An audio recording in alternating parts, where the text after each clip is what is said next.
Hello again and welcome back to the Front Row, a minor production of the First Congregational Church in South Pekin, where our intent is to bring snippets from our Sunday morning message into your week. And we are sharing some concepts, some ideas, some mindsets, some frames that we want to enter into this deeper conversation around spiritual disciplines with. And today's concept that I want us to consider is the difference between shallow and deep. Now again, instinctively, that makes sense. If the water is shallow, we don't dive. If it's deep, we feel more comfortable jumping in. Shallow, deep. We also, in our workings with people, in our interactions with people, have a basic idea of this understanding of this idea. When we walk away from someone who doesn't really care to get to know us, probably doesn't even remember our name, and talks all about themselves, we can quickly walk away and label them as being shallow.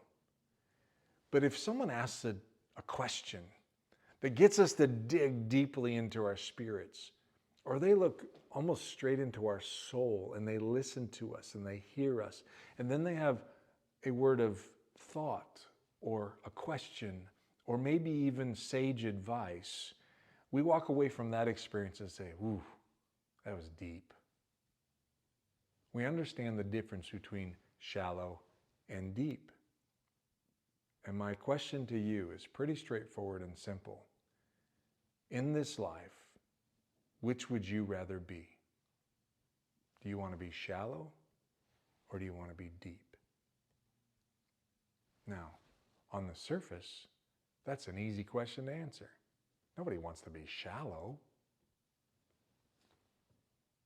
But what are we doing in our life to be deep? It's a process. It's a maturing process. It's a disciplined process.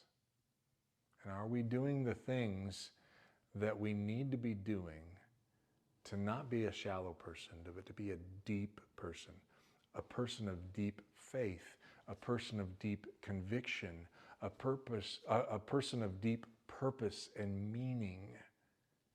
That does not happen by accident.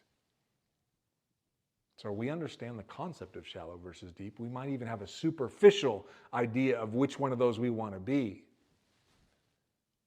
But I am proposing to you that there's only one way to be a deep, wise, purposeful, meaningful being on this earth.